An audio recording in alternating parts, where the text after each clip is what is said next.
আজকের আলোচনায় আমরা ক্রিস্টাল বা স্ফটিকের সলিড স্টেট ফিজিক্সের একটা খুব মৌলিক কিন্তু বেশ ইন্টারেস্টিং ধারণার গভীরে যাব।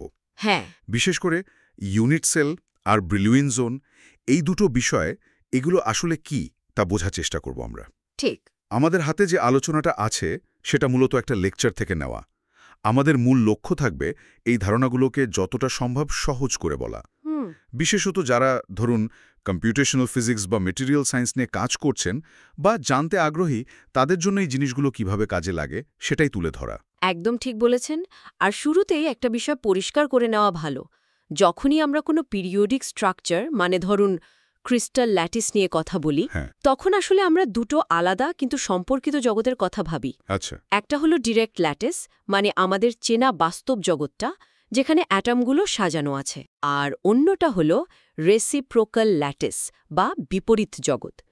এটা শুনতে একটু হয়তো অ্যাবস্ট্রাক্ট লাগতে পারে, হ্যাঁ, একটু তো লাগেই। কিন্তু পিরিয়ডিক স্ট্রাকচারের অনেক বৈশিষ্ট্য বোঝার জন্য, বিশেষ করে যখন ওয়েভ বা তরঙ্গের ব্যাপার আসে, তখন এই রেসিপ্রোকাল জগৎটা খুব পাওয়ারফুল একটা টুল। ও, তো এই দুটো জগতের মধ্যে সম্পর্কটা বোঝা খুব জরুরি। আর সেই সম্পর্কের মূলে আছে রেসিপ্রোকাল ল্যাটিস ভেক্টর। চলুন ওটা দিয়ে শুরু করি। আচ্ছা, এই রেসিপ্রোকাল ল্যাটিস ভেক্টর নামটা শুনলে একটু কেমন যেন লাগে। এটাকে সহজে বোঝার জন্য কোনো বাস্তব উদাহরণ দেয়া যায়? ধরুন একটা পদার্থ যার কোনো একটা প্রপার্টি হতে পারে, তার পারমিটিভিটি বা ভেদনযোগ্যতা, হ্যাঁ হ্যাঁ, চমৎকার উদাহরণ। সেটা একটা নির্দিষ্ট দিকে একটা নির্দিষ্ট দূরত্ব পরপর রিপিট হচ্ছে, একই রকম থাকছে। ঠিক। ধরুন এই যে রিপিটেশন বা পুনরাবৃত্তি, এর একটা নির্দিষ্ট পর্যায়কাল বা পিরিয়ড আছে। ধরা থাক ক্যাপিটাল ল্যামডা। আচ্ছা, ল্যামডা। এখন এই যে পিরিয়ডিক বৈশিষ্ট্য, এটাকে ম্যাথমেটিক্যালি ধরতে হলে আমাদের একটা ভেক্টরের সাহায্য নিতে হয়। এই ভেক্টরটা বলে দেবে কোন দিকে রিপিট হচ্ছে আর কত দ্রুত রিপিট হচ্ছে। আচ্ছা, এটাকে অনেক সময় গ্রেডিং ভেক্টর বলে। ধরুন আমরা একে ক্যাপিটাল কে দিয়ে লিখলাম। এর দিকটা হবে যে তলের ওপর প্যাটার্নটা রিপিট হচ্ছে তার উপর লম্ব। লম্ব বরাবর। হ্যাঁ, আর এর মান হবে 2π/λ, পিরিয়ড যত ছোট, ভেক্টরের মান তত বড়। তার এই গ্রেডিং ভেক্টর দিয়ে আমরা একটা ফাংশন, যেমন কোসাইন ফাংশন, ব্যবহার করে ওই প্যাটার্নটাকে লিখে ফেলতে পারি। একদম। যেমন ধরুন cos k.r, যেখানে r হচ্ছে পজিশন ভেক্টর। এই কে ভেক্টরটাই ঠিক করে দেবে কোথায় ফাংশনের মান ম্যাক্সিমাম বা মিনিমাম হবে, প্যাটার্নের উঁচু নিচুগুলো কোথায় পড়বে। বুঝলাম। এখন সবচেয়ে মজার ব্যাপার কি জানেন? কি? এই যে গ্রেডিং ভেক্টরের আইডিয়াটা, যেটা দিয়ে আমরা একটা সাধারণ পিরিয়ডিক প্যাটার্ন বর্ণনা করলাম, ক্রিস্টালের ক্ষেত্রে রেসিপ্রোকাল ল্যাটিস ভেক্টরগুলো ঠিক এই একই কাজ করে। ও, তার রেসিপ্রোকাল ল্যাটিস ভেক্টরগুলো শুধু একটা ম্যাথমেটিক্যাল কনসেপ্ট না, এগুলো আসলে ক্রিস্টালের ভেতরের পিরিয়ডিক প্যাটার্নের একটা ছবি। একদম তাই। রেসিপ্রোকাল ল্যাটিস ভেক্টর, যাদের সাধারণত জি দিয়ে লেখা হয়, জি ভেক্টর, হ্যাঁ, এগুলো ডিরেক্ট ল্যাটিসের নির্দিষ্ট কিছু অ্যাটমিক প্লেনের উপর লম্ব থাকে। আর এদের মান হয় 2π/d, যেখানে ডি হল ওই প্লেনগুলোর মধ্যে দূরত্ব। আরে, এটা তো গ্রেডিং ভেক্টরের সংজ্ঞার মতোই, 2π/পিরিয়ড। ঠিক ধরেছেন, হুবহু এক। তাই আমরা বলতেই পারি রেসিপ্রোকাল ল্যাটিস ভেক্টরগুলো আসলে ক্রিস্টালের সম্ভাব্য যত রকম পিরিয়ডিক প্যাটার্ন আছে তাদের গ্রেডিং ভেক্টর। বাহ! এই কারণেই দেখবেন এক্স-রে ডিফ্র্যাকশন বা ধরুন ইলেকট্রনের আচরণ বোঝার সময় যেখানেই তরঙ্গের ব্যাপার আছে, হ্যাঁ হ্যাঁ, সেখানে ডিরেক্ট ল্যাটিসের চেয়ে রেসিপ্রোকাল ল্যাটিস ব্যবহার করা অনেক সুবিধাজনক। কারণ এই জি ভেক্টরগুলো সরাসরি বলে দেয় কোন কোন প্যাটার্ন বা ফ্রিকোয়েন্সি ক্রিস্টালে আছে। সলিড স্টেটে এটা খুব পরিচিত। এর সাথে রেসিপ্রোকাল ল্যাটিস ভেক্টরের সম্পর্কটা ঠিক কি? ভালো পয়েন্ট। Miller index HKL। হ্যাঁ, HKL। ওগুলো দিয়ে তো আমরা ডিরেক্ট ল্যাটিসের বিভিন্ন প্লেনের ওরিয়েন্টেশন বোঝাই, তাই না? ঠিক। এখন যখন আমরা প্রিমিটিভ রেসিপ্রোকাল ল্যাটিস ভেক্টরগুলো থেকে নন প্রিমিটিভ রেসিপ্রোকাল ল্যাটিস ভেক্টর বানাই, তখন কিছু ইন্টিজার বা পূর্ণ সংখ্যা গুণক হিসেবে আসে। আচ্ছা, মজার ব্যাপার হলো ওই পূর্ণ সংখ্যাগুলোই আসলে ওই নির্দিষ্ট রেসিপ্রোকাল ল্যাটিস ভেক্টরটার সাথে সম্পর্কিত যে ডিরেক্ট ল্যাটিস প্লেন, তার মিলার ইন্ডেক্স HKL। ও, তার জি ভেক্টরগুলো একদিকে যেমন ফ্রিকোয়েন্সি বোঝাচ্ছে, অন্যদিকে ডিরেক্ট ল্যাটিসের প্লেনের সাথেও সরাসরি যুক্ত। একদম। এটা ডিরেক্ট আর রেসিপ্রোকাল জগতের মধ্যেকার যে গভীর সম্পর্ক, তারই একটা সুন্দর উদাহরণ। বেশ বেশ, ব্যাপারটা অনেকটু পরিষ্কার হলো। এবার আমরা একটু ডিরেক্ট ল্যাটিসের জগতেই ফিরে আসি। ইউনিট সেলের ধারণাটা। ইউনিট সেল বলতে তো আমরা সহজভাবে বুঝি একটা পিরিয়ডিক স্ট্রাকচারের সবচেয়ে ছোট যে অংশটা বারবার রিপিট হয়। হ্যাঁ, মোটামুটি তাই। ইউনিট সেল হল সেই ছোট জ্যামিতিক ইউনিট যেটাকে পরপর সাজিয়ে, মানে কোনো ফাঁক না রেখে বা ওভারল্যাপ না করে পুরো 3D ক্রিস্টাল স্ট্রাকচারটা বানানো যায়। তবে এখানে একটা কিন্তু আছে। কিরকম? ইউনিট সেল কিন্তু একটাই হয় না, বিভিন্ন রকম হতে পারে। আমরা সচরাচর যেটা ব্যবহার করি বা বইতে দেখি, সেটা হলো conventional unit cell. Conventional unit cell? আচ্ছা।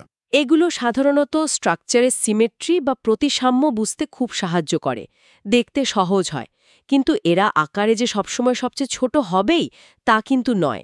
যেমন ধরুন বডি সেন্টার্ড কিউবিক বা বিসিসি বা ফেস সেন্টার্ড কিউবিক এফসিসি ল্যাটিসের ক্ষেত্রে আমরা যে কিউবিক সেল আঁকি ওগুলো তো কনভেনশনাল। ঠিক, ওই যে কিউবগুলো আমরা আঁকি, ওগুলো কনভেনশনাল সেল। সিমেট্রি বুঝতে সুবিধা হয়, কিন্তু ওরা স্মলেস্ট পসিবল সেল নয়। এখন প্রশ্ন হলো, যখন আমরা কম্পিউটারে কোনো ক্যালকুলেশন করি, হ্যাঁ, কম্পিউটেশনাল কাজের জন্য। ধরুন একটা ইউনিট সেলের ভেতরে ইলেকট্রোম্যাগনেটিক ফিল্ড কেমন হবে সেটা হিসেব করতে চাই, তখন আমাদের লক্ষ্য থাকে যতটা সম্ভব কম অ্যাটম বা কম জায়গা নিয়ে কাজ সারা, মানে গণনার পরিমাণ কমানো। স্বাভাবিক। এর জন্য আমাদের দরকার সবচেয়ে ছোট সম্ভাব্য ইউনিট সেল, যেটাকে বলে primitive unit cell. Primitive unit cell. হ্যাঁ, একটা প্রিমিটিভ ইউনিট সেলের বৈশিষ্ট্য হল এর ভলিউম বা আয়তন সবচেয়ে কম হবে, আর এর ভেতরে ইফেক্টিভলি শুধু একটা ল্যাটিস পয়েন্ট থাকবে। আচ্ছা, কিন্তু কনভেনশনাল সেলে তো বেশি থাকে। যেমন বিসিসি সেলের কোনায় 8টা মিলে একটা আর কেন্দ্রে একটা, মোট 2টো। ঠিক। তো এই প্রিমিটিভ সেলটা খুঁজে বের করার একটা নির্দিষ্ট পদ্ধতি আছে, খুব সুন্দর একটা জ্যামিতিক পদ্ধতি। কি সেটা? এটাকে বলে Wigner Seitz primitive unit cell construction. আইডিয়াটা বেশ সহজ। আপনি ল্যাটিসের যে কোনো একটা পয়েন্টকে কেন্দ্র ধরুন। ধরলাম। এবার ওর চারপাশের এমন একটা এলাকা বা অঞ্চল খুঁজে বের করতে হবে যে অঞ্চলের ভেতরের প্রত্যেকটা বিন্দু অন্য যে কোনো ল্যাটিস পয়েন্টের চেয়ে ওই সেন্ট্রাল পয়েন্টারটার বেশি কাছে। ও, এটা কিভাবে করা হয়? মানে আঁকতে হয় কিভাবে? পদ্ধতিটা বেশ ইন্টারেস্টিং আর কি। প্রথমে ল্যাটিসের একটা বিন্দু নিলেন। এবার ওর সবচেয়ে কাছের যে নেবার বা প্রতিবেশী বিন্দুগুলো আছে, হ্যাঁ। প্রত্যেকটার সাথে একটা করে সরল রেখা টানুন। টানলাম। এবার প্রত্যেকটা সরলরেখাকে ঠিক মাঝখানে লম্বভাবে দ্বিখণ্ডিত করে একটা করে প্লেন বা তল আঁকুন, মানে পারপেন্ডিকুলার বাইসেক্টর প্লেন। আচ্ছা, লম্ব দ্বিখণ্ডক তল। হ্যাঁ, এই তলগুলো কিন্তু ইনফিনিটলি এক্সটেন্ডেড। এভাবে চারপাশের দরকার মতো নেবারদের জন্য এই লম্ব দ্বিখণ্ডক তলগুলো আঁকলে দেখবেন তলগুলো মিলেমিশে সেন্ট্রাল পয়েন্টের চারপাশে একটা ক্লোজড 3D শেপ তৈরি করেছে। আবদ্ধ অঞ্চল? একদম, ওই আবদ্ধ অঞ্চলটাই হলো ওই পয়েন্টার ভিগনাসাইড সেল, আর এটাই হলো প্রিমিটিভ ইউনিট সেল। দারুণ তো। কয়েকটা উদাহরণ দেখলে হয়তো আরো ভালো বোঝা যাবে। যেমন সিম্পল কিউবিক এসসি ল্যাটিসের ক্ষেত্রে কি হয়? এসসির ক্ষেত্রে ব্যাপারটা খুব সহজ। ওর যে কনভেনশনাল কিউবিক সেল, সেটাই আসলে ভিগনাসাইড সেল, কারণ ওর সিমেট্রির জন্য প্রত্যেক পয়েন্টের চারপাশের নিকটতম এলাকাটা একটা কিউবই হয়। আচ্ছা, কিন্তু বিসিসি বা এফসিসির ক্ষেত্রে? হ্যাঁ, বিসিসির ক্ষেত্রে ছবিটা অন্যরকম। ওর কনভেনশনাল সেলটা তো কিউব, কিন্তু ওর ভিগনাসাইড সেলটা দেখতে একটা ট্রাঙ্কেটেড অক্টাহেড্রন, মানে একটা অক্টাহেড্রনের কোণাগুলো কেটে দিলে যেমন দেখতে লাগে সেরকম। এর 14টা তল থাকে, আর এটা কনভেনশনাল বিসিসি সেলের চেয়ে আয়তনে ছোট। আর এফসিসির ক্ষেত্রে? এফসিসির ভিগনাসাইড সেলটা দেখতে একটা রম্বিক ডোডেকাহেড্রন, মানে 12টা রম্বাস ফেসওয়ালা একটা শেপ। এটাও কনভেনশনাল এফসিসি সেলের চেয়ে ছোট। তার মানে কম্পিউটেশনের জন্য এই ছোট সেলগুলো ব্যবহার করলে অনেক সুবিধা? অমছুন সুবিধা, কারণ গণনা করার পরিমাণটা সেলের ভলিউমের উপর নির্ভর করে। সেল যত ছোট, ক্যালকুলেশন তত ফাস্ট হবে, মেমোরিও কম লাগবে। বুঝলাম। আচ্ছা, আপনি যে ভিগনাসাইটস সেল তৈরির পদ্ধতির কথা বলছিলেন, এটা কি ভরনয়েড টেসেলেকশনের মতো শোনাচ্ছে? আর্কিটেকচারে বা প্যাটার্ন ডিজাইনে এই নামটা শুনেছি। খুব ভালো ধরেছেন। পদ্ধতিটা একেবারেই ভরনয়েড টেসেলেশনের মতো। বরনয় ডায়াগ্রামেও তো আমরা কতগুলো পয়েন্টের চারপাশে এমন এলাকা আঁকি যেখানে প্রত্যেক এলাকার ভেতরের সব বিন্দু ওই এলাকার সেন্ট্রাল পয়েন্টের সবচেয়ে কাছে থাকে। হ্যাঁ হ্যাঁ মূল পার্থক্যটা হলো ক্রিস্টাল ল্যাটিসে পয়েন্টগুলো খুব রেগুলারলি সাজানো, পিরিয়ডিক, আর সাধারণ বরনয় টেসেলেশনে পয়েন্টগুলো র্যান্ডম হতে পারে, যেমন ধরুন শহরের বিভিন্ন হাসপাতালের লোকেশন। কিন্তু জ্যামিতিক কনস্ট্রাকশনের কৌশলটা একই। বাহ, দারুণ। তাহলে আমরা ডিরেক্ট ল্যাটিসে ভিগনার সাইজ সেল বানিয়ে প্রিমিটিভ ইউনিট সেল পেলাম, যেটা কম্পিউটেশনের জন্য খুব দরকারি। এখন আমার প্রশ্ন হলো, এই একই ভিগনার সাইজ পদ্ধতি যদি আমরা রেসিপ্রোকাল ল্যাটিসের উপর চালাই, তাহলে কি পাবো? চমৎকার প্রশ্ন। ঠিক এখানেই আসছে আমাদের আলোচনার পরের গুরুত্বপূর্ণ কনসেপ্টটা, ব্রিলুইন জোন। Brillouin zone? হ্যাঁ, যদি আমরা রেসিপ্রোকাল ল্যাটিসের কোনো একটা বিন্দুকে, সাধারণত অরিজিন বা মূল বিন্দুকে কেন্দ্র ধরে তার চারপাশে ব্রিলুইন সাইড সেল কনস্ট্রাকশন করি, রেসিপ্রোকাল ল্যাটিসে? আচ্ছা। তাহলে যে প্রিমিটিভ ইউনিট সেলটা পাওয়া যায় সেটাকেই বলা হয় প্রথম ব্রিলুইন জোন। ও, তার মানে ব্রিলুইন জোন হলো রেসিপ্রোকাল স্পেসের ভিগনার সাইড সেল। এটা তো দারুণ একটা কানেকশন। ঠিক তাই। ব্রিলুইন জোনকে বলতে পারেন রেসিপ্রোকাল ল্যাটিসের ফান্ডামেন্টাল বিল্ডিং ব্লক বা প্রিমিটিভ ইউনিট সেল। যেমন ডিরেক্ট ল্যাটিসের একটা স্ট্রাকচার আছে, তেমনি রেসিপ্রোকাল ল্যাটিসেরও আছে। ব্রিলুইন জোন হল সেই রেসিপ্রোকাল স্ট্রাকচারের একক। আচ্ছা। যেমন ধরুন, আমরা দেখলাম ডিরেক্ট স্পেসে এফসিসি ল্যাটিসের ভিগনাস সাইড সেলটা রম্বিক ডোডেকাহেড্রন, কিন্তু রেসিপ্রোকাল স্পেসে এফসিসি ল্যাটিসের ব্রিলুইন জোনটা দেখতে ঠিক বিসিসি ল্যাটিসের ভিগনাস সাইড সেলের মতো, মানে ওই ট্রাঙ্কেটেড অক্টাহেড্রন, 14টা তলোয়ালা। ইন্টারেস্টিং। আর এই শেপটা বিশেষ করে সলিড স্টেট ফিজিক্সে, ধরুন ফোটনিক ক্রিস্টাল বা মেটামেটেরিয়ালসের ব্যান্ড স্ট্রাকচার ক্যালকুলেশনের সময় খুব গুরুত্বপূর্ণ। কেন? কারণ ব্রিলুইন জোনের যে বাউন্ডারি বা কিনারাগুলো আছে, হ্যাঁ, ওখানেই সাধারণত ব্যান্ড গ্যাপ তৈরি হয়, মানে যেখানে ইলেকট্রন বা ফোটনের নির্দিষ্ট এনার্জি থাকা সম্ভব হয় না। ও, ব্যান্ড গ্যাপ। এটার কথা যখন উঠলই, তখন নিশ্চয়ই ব্রিলুইন জোনের সিমেট্রির একটা বড় ভূমিকা আছে। কারণ লেকচারে দেখলাম অনেক সময় ল্যাটিসের মধ্যে এক্সট্রা সিমেট্রি থাকে। অবশ্যই, একদম ঠিক পয়েন্ট। অনেক ক্রিস্টাল ল্যাটিসের গঠনে নানা রকম সিমেট্রি অপারেশন সম্ভব, যেমন ধরুন রিফ্লেকশন বা আয়নায় প্রতিবিম্ব নেওয়া বা একটা অক্ষের চারপাশে ঘোরানো বা রোটেশন। হ্যাঁ। যেগুলো করলে ল্যাটিসটা দেখতে একই রকম থাকে, মানে ইনভেরিয়েন্ট থাকে। ধরুন একটা সিম্পল স্কোয়ার বা বর্গাকার 2D ল্যাটিস। আচ্ছা। এটাকে যদি মাঝখান দিয়ে ডানে বামে বা ওপরে নিচে ফ্লিপ করি, বা সেন্টার দিয়ে 90 ডিগ্রি ঘোরাই, বা কোনাকুনি যে অ্যাক্সিসগুলো আছে সেগুলোর সাপেক্ষে রিফ্লেক্ট করি, ল্যাটিসটা একই দেখাবে। ঠিক। এর মানে কি, এই যে আমাদের পুরো ব্রিলুইন জোনের সব পয়েন্ট নিয়ে মাথা ঘামানোর দরকার নেই? যদি আমরা শুধু একটা ছোট অংশের বৈশিষ্ট্য জানি, তাহলে সিমেট্রি ব্যবহার করে বাকি অংশেরটা বের করে নিতে পারবো? একদম ঠিক ধরেছেন। এই যে এক্সট্রা সিমেট্রি অপারেশনগুলো আছে, এগুলো ব্যবহার করে আমরা ব্রিলুইন জোনকে আরও ছোট একটা ফান্ডামেন্টাল অংশে ভাগ করে ফেলতে পারি। আচ্ছা। এই সবচেয়ে ছোট অংশটা, যার বৈশিষ্ট্য জানলে সিমেট্রি খাটিয়ে পুরো ব্রিলুইন জোনের বৈশিষ্ট্য রিকনস্ট্রাক্ট করা যায়, তাকেই বলে ইরিডিউসিবল ব্রিলুইন জোন, বা সংক্ষেপে IBZ। Irreducible Brillouin zone, IBZ। হ্যাঁ, যদি কোনো ল্যাটিসে কোনো এক্সট্রা সিমেট্রি নাই থাকে, যেমন ধরুন ট্রাইক্লিনিক ল্যাটিস, হ্যাঁ, সবচেয়ে কম সিমেট্রির যেটা, তাহলে ওর পুরো ব্রিলুইন জোনটাই হলো ওর IBZ। কিন্তু যদি সিমেট্রি থাকে, যেমন ওই স্কোয়ার ল্যাটিসের ক্ষেত্রে, ওর ব্রিলুইন জোনের মাত্র 18 অংশ, একটা ট্রায়াঙ্গুলার এলাকা, হলো ওর IBZ। তাহলে কম্পিউটেশনের দিক থেকে এটা তো বিরাট সুবিধে। মানে পুরো ব্রিলুইন জোনের বদলে শুধু এই ছোট্ট IBGর মধ্যে ক্যালকুলেশন করলেই হয়ে যাচ্ছে। ঠিক তাই। বিশেষ করে যখন আমরা কোনো ম্যাটেরিয়ালের ইলেকট্রনিক ব্যান্ড স্ট্রাকচার বা ফোটনিক ব্যান্ড স্ট্রাকচার ক্যালকুলেট করি, হ্যাঁ, ব্যান্ড স্ট্রাকচার। তখন তো আমাদের রেসিপ্রোকাল স্পেসের বিভিন্ন পয়েন্টে, মানে বিভিন্ন কে ভেক্টরে ক্যালকুলেশন করতে হয়। IBZ ব্যবহার করলে আমাদের ক্যালকুলেশনের পরিমাণ ড্রামাটিক্যালি কমে যায়। হয়তো হাজার হাজার বা লক্ষ লক্ষ পয়েন্টের বদলে মাত্র কয়েকশো পয়েন্টে ক্যালকুলেট করলেই কাজ হয়ে যায়। বাহ, এটা তো সময় আর কম্পিউটিং পাওয়ার দুটোই বাঁচায়। একদম। তাই কম্পিউটেশনাল ফিজিক্স বা ম্যাটেরিয়াল সায়েন্সে IBZ একটা খুবই জরুরি কনসেপ্ট। এবার একটা মজার প্রশ্ন, যেটা লেকচারটাতেও ছিল। কোন ল্যাটিস স্ট্রাকচার সবচেয়ে বেশি সিমেট্রিক বা সবচেয়ে বেশি গোলগাল? আমরা যখন ডিরেক্ট ল্যাটিসে ভিগনার সাইজ শেল দেখছিলাম, তখন যেন মনে হচ্ছিল বিসিসি সেলের শেপটা, মানে ওই ট্রাঙ্কেটেড অক্টাহেড্রন, বেশ গোলগাল দেখতে। কিন্তু এখানে বলা হচ্ছে সিমেট্রির মাত্রা নির্ভর করে ব্রিলুইন জোনের ওপর। হ্যাঁ, এবং এটাই কিন্তু খুব গুরুত্বপূর্ণ একটা পয়েন্ট। মানে একটা কনফিউশন হতে পারে, কোনো ক্রিস্টাল ল্যাটিসের সিমেট্রির মাত্রা বা ডিগ্রি অফ সিমেট্রি কতটা, সেটা কিন্তু তার ডিরেক্ট ল্যাটিসের ইউনিট সেল দেখতে কতটা গোল তার উপর নির্ভর করে না। করে না? না, বরং এটা নির্ভর করে তার রেসিপ্রোকাল ল্যাটিসের ব্রিলুইন জোন কতটা গোলাকার তার উপর। কিন্তু কেন? ব্রিলুইন জোন গোল হওয়ার সাথে সিমেট্রি সম্পর্কটা কি?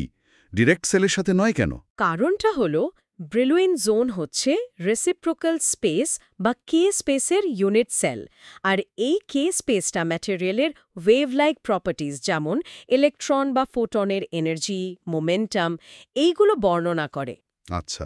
এখন ব্রিলুইন জোন যত বেশি স্ফেরিক্যাল বা গোলাকার হবে, তার মানে হলো বিভিন্ন দিকে, মানে বিভিন্ন কে ভেক্টর বরাবর ম্যাটেরিয়ালের প্রপার্টিগুলো তত বেশি একই রকম বা আইসোট্রপিক হবে। ও, আইসোট্রপিক, মানে সব দিকে সমান। হ্যাঁ, অর্থাৎ ল্যাটিসের যে পিরিয়ডিসিটি, সেটা সব দিকে প্রায় সমানভাবে প্রভাব ফেলছে। তাই হায়ার সিমেট্রি মানে হলো মোর আইসোট্রপিক বিহেভিয়ার, আর সেটা রিফ্লেক্টেড হয় একটা মোর স্ফেরিক্যাল ব্রিলুইন জোনের মাধ্যমে। বুঝলাম। তাহলে এই আইডিয়া অনুযায়ী আমরা বিভিন্ন পরিচিত ল্যাটিসগুলোকে তাদের সিমেট্রির মাত্রা দিয়ে সাজাতে পারি। হ্যাঁ, পারি। লেকচারের তথ্য অনুযায়ী র্যাঙ্কিংটা মোটামুটি এরকম। বলুন। সবচেয়ে কম সিমেট্রি হল ট্রাইক্লিনিক ল্যাটিসের। ওর ব্রিলুইন জোন সবচেয়ে কম গোল, মানে সবচেয়ে বেশি অ্যানাইসোট্রপিক। তারপর সিমেট্রি বাড়তে থাকে মোনোক্লিনিক, অর্থোরম্বিক, টেট্রাগোনাল, রম্বোহেড্রাল, হেক্সাগোনাল হয়ে। 14টা ব্রাভাইস ল্যাটিসের মধ্যে সবচেয়ে বেশি সিমেট্রি পাওয়া যায় কিউবিক ক্লাসে, মানে এসসি, বিসিসি, এফসিসি। আচ্ছা, কিউবিকগুলো টপে। হ্যাঁ, এবার যদি শুধু কিউবিকগুলোর মধ্যে তুলনা করি, সিম্পল কিউবিক এসসির ব্রিলুইন জোনটা তো একটা কিউব, সেটা তুলনামূলকভাবে কম গোল। ঠিক। তার চেয়ে বেশি গোল হল বডি সেন্টার্ড কিউবিক বিসিসির ব্রিলুইন জোন, যেটা ওই রম্বিক ডোডেকাহেড্রন। হ্যাঁ। আর 14টা ব্রাভাইস ল্যাটিসের মধ্যে সবচেয়ে বেশি গোলাকার ব্রিলুইন জোন হচ্ছে ফেস সেন্টার্ড কিউবিক এফসিসির, যেটা হলো ট্রাঙ্কেটেড অক্টাহেড্রন। তাই ব্রাভাইস ল্যাটিসগুলোর মধ্যে এফসিসির সিমেট্রি সর্বোচ্চ। কিন্তু আলোচনাটা তো এখানে শেষ হয়নি। ডায়মন্ড স্ট্রাকচারের কথাও বলা হয়েছিল। ডায়মন্ড তো এফসিসিরই একটা স্পেশাল ফর্ম, তাই না? এর সিমেট্রি কি এফসিসির চেয়েও বেশি? ঠিক তাই। ডায়মন্ড স্ট্রাকচারকে ভাবা যায় দুটো এফসিসি ল্যাটিস একটা আরেকটার মধ্যে ঢুকে আছে এরকমভাবে। অথবা বলা যায় এটা একটা এফসিসি ল্যাটিস যার প্রিমিটিভ সেলে দুটো অ্যাটমের একটা বেসিস আছে। আচ্ছা, বেসিস। হ্যাঁ, এই যে এক্সট্রা স্ট্রাকচারাল ডিটেল, এর কারণে ডায়মন্ড স্ট্রাকচারের সিমেট্রি সাধারণ এফসিসি ল্যাটিসের চেয়েও বেশি হয়। পরিচিত যে পিরিয়ডিক ক্রিস্টাল স্ট্রাকচারগুলো আছে, যাদের বেসিস আছে, তাদের মধ্যে ডায়মন্ডের সিমেট্রি টপে। তাহলে কি ডায়মন্ডই সিমেট্রি শেষ কথা? মানে এর চেয়ে বেশি সিমেট্রি কি আর সম্ভব নয়? লেকচারে যেন একটা অন্যরকম ইঙ্গিত ছিল। হ্যাঁ, আর এখানে ব্যাপারটা সবচেয়ে ইন্টারেস্টিং হয়ে ওঠে। দেখা গেছে পরিচিত পিরিয়ডিক স্ট্রাকচারগুলোর চেয়েও বেশি সিমেট্রি পাওয়া সম্ভব। কিন্তু সেটা পারফেক্টলি পিরিয়ডিক নয় এমন স্ট্রাকচারে।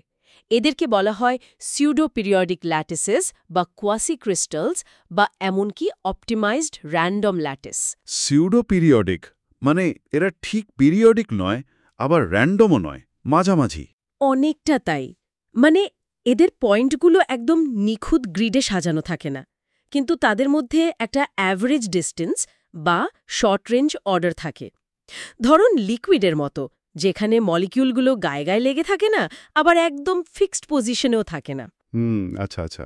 এখন এই ধরনের স্ট্রাকচারের জন্য যখন ব্রিলুইন জোনের মতো একটা কনসেপ্ট ডিফাইন করা হয়, যদিও ডেফিনেশনটা একটু মডিফাইড হতে পারে, তখন দেখা যায় এর শেপটা স্ট্যাটিস্টিক্যালি বা অ্যাভারেজে নির্ধারিত হয়। আর এই যে পার্শিয়াল র্যান্ডমনেস, এর ফলে ব্রিলুইন জোনের যে শার্প এজ বা কোণাগুলো ছিল পিরিয়ডিক কেসে, সেগুলো কিছুটা মসৃণ বা স্মুথ হয়ে যায়। মানে র্যান্ডমনেসের কারণে আরও গোল হয়ে যায়। ঠিক, অ্যাভারেজে এটা আরও বেশি স্ফেরিক্যাল শেপ নেয়। বাহ, এটা তো একদম উল্টো মনে হচ্ছে। মানে পারফেক্ট অর্ডারের চেয়ে একটু ডিসঅর্ডার বা র্যান্ডমনেস এখানে আরও বেশি সিমেট্রি বা স্পেরিসিটি তৈরি করছে। ঠিক তাই। এবং এর সরাসরি প্রভাব দেখা যায় এদের ফিজিক্যাল প্রপার্টিতে। যেমন দেখা গেছে কিছু সিউডো পিরিয়ডিক বা অপটিমাইজড র্যান্ডম স্ট্রাকচারের ফটোনিক ব্যান্ড গ্যাপ। হ্যাঁ, ব্যান্ড গ্যাপ। সেটা ডায়মন্ড স্ট্রাকচারের চেয়েও শক্তিশালী হতে পারে এবং আরও বেশি আইসোট্রপিক, মানে সব দিকে সমান হতে পারে।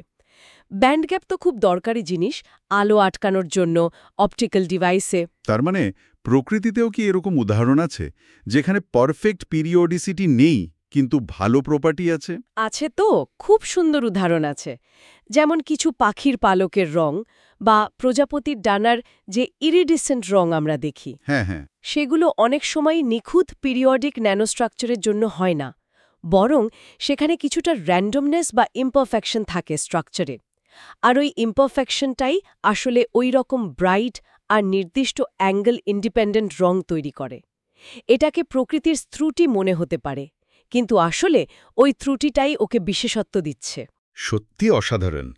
তাহলে আজকের এই আলোচনা থেকে আমরা বেশ কয়েকটা জরুরি জিনিস শিখলাম। হ্যাঁ, বলুন। প্রথমত, রেসিপ্রোকাল ল্যাটিস ভেক্টরগুলো আসলে ক্রিস্টালের ভেতরে পিরিয়ডিক প্যাটার্ন বা ফ্রিকোয়েন্সিগুলোকে সরাসরি দেখায়, গ্রেডিং ভেক্টরের মতো। ওয়েব সংক্রান্ত ঘটনা বোঝার জন্য এটা জরুরি। ঠিক। দ্বিতীয়ত, কম্পিউটেশনের জন্য প্রিমিটিভ ইউনিট সেল, বিশেষ করে ভিগনার সাইট সেল, কনভেনশনাল সেলের চেয়ে ভালো, কারণ ওটা সবচেয়ে ছোট। একদম।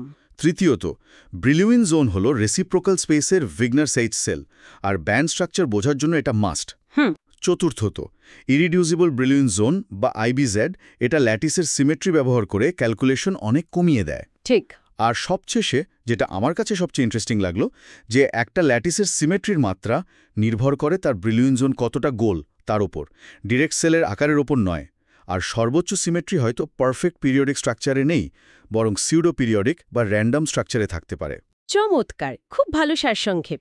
শেষ করার আগে ওই শেষ পয়েন্টটা ধরেই একটা প্রশ্ন বা ভাবনার জায়গা রেখে যাই, কি বলেন? হ্যাঁ, নিশ্চয়ই। আমরা দেখলাম যে প্রকৃতিতে বা ডিজাইনে র্যান্ডমনেস বা ইমপারফেকশন অনেক সময় পারফেক্ট পিরিয়ডিক স্ট্রাকচারের চেয়েও বেটার বা কাঙ্ক্ষিত প্রপার্টি দিতে পারে, যেমন শক্তিশালী আর আইসোট্রপিক ব্যান্ড গ্যাপ। এটা আমাদের সাধারণ চিন্তাভাবনার একটু বাইরে। আমরা তো সবসময় পারফেক্ট অর্ডার বা নিখুঁত শৃঙ্খলাকে সেরা ভাবি। ঠিক।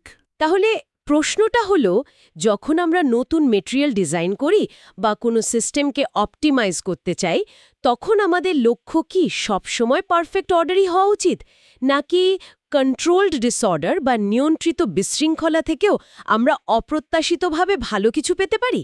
প্রকৃতি তো হয়তো সেটাই করছে। Interesting point. এই যে অপূর্ণতার সুবিধা বা বেনিফিটস অফ ইমপারফেকশনস, এই ধারণাটা নতুন মেটেরিয়াল খোঁজার পথে বা প্রাকৃতিক সিস্টেম বোঝার ক্ষেত্রে আমাদের চিন্তাকে কতটা বদলাতে পারে বা নতুন কী দিক খুলে দিতে পারে, সেটা নিয়ে কিন্তু আরও অনেক ভাবার সুযোগ আছে।